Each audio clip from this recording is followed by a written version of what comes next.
The book I chose today is You Are Special, A Story for Everyone by Max Lucado. And these characters are going to be in the story. This is Lucia, and this is Punchinello. Notice his spots.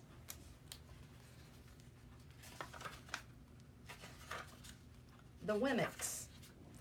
The Wemmicks were small wooden people carved by a woodcutter named Eli. His workshop sat on a hill overlooking their village. Each Wemmick was different. Some had big noses, others had large eyes. Some were tall and others were short. Some wore hats, others wore coats.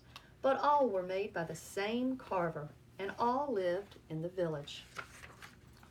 And all day, every day, the Wemmicks did the same thing. They gave each other stickers. Each Wemmick had a box of golden star stickers and a box of gray dot stickers. Up and down the streets all over the city, people spent their days sticking stars or dots on one another. The pretty ones, those with smooth wood and fine paint, always got stars.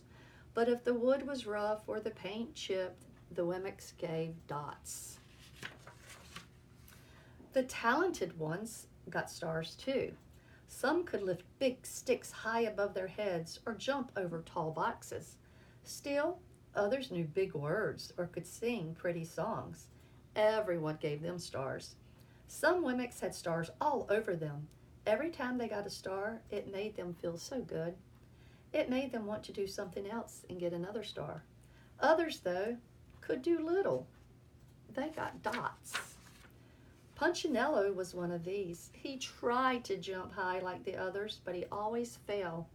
And when he fell, the others would gather around and give him dots. Sometimes when he fell, his wood got scratched, so the people would give him more dots. Then when he would try to explain why he fell, he would say something silly, and the Wemmicks would give him more dots. After a while, he had so many dots that he didn't want to go outside. He was afraid he would do something dumb, such as forget his hat or step in the water, and then people would give him another dot.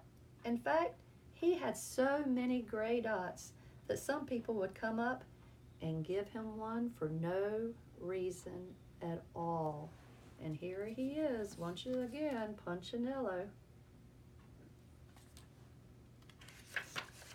He deserves lots of dots, the wooden people would agree with one another.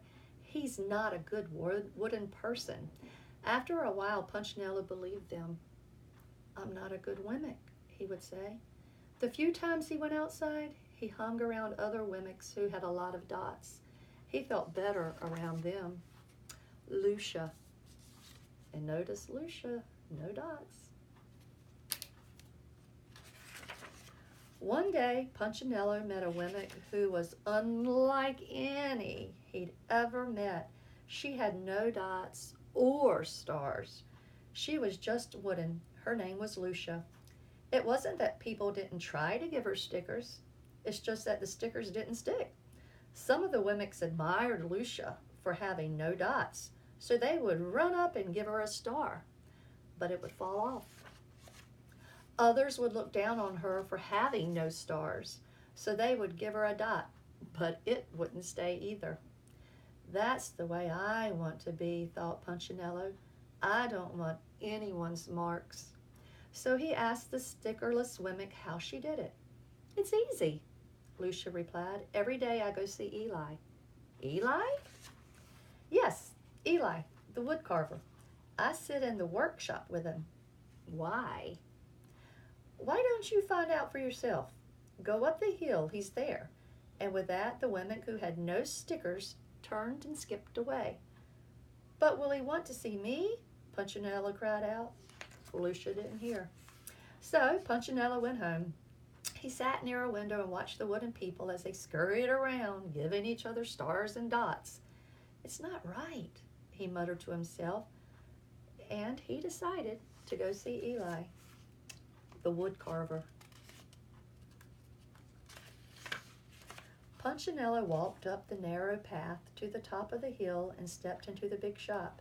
His wooden eyes widened at the size of everything. The stool was as tall as he was. He had to stretch on his tiptoes to see the top of the workbench. A hammer was as long as his arm. Punchinello swallowed hard. "I'm not staying here." And he turned to leave. Then he heard his name. "Punchinello?" The voice was deep and strong. Punchinello stopped. "Punchinello, how good to see you. Come and let me have a look at you." Punchinello turned slowly and looked at the large bearded craftsman. "You know my name?" the little Wemmick asked. "Of course I do. I made you." Eli stooped down and picked him up and set him on the bench. The maker spoke thoughtfully as he looked at the gray dots. "Looks like you've been given some bad marks." "I didn't mean to, Eli. I really tried hard." "Oh, you don't have to defend yourself to me, child.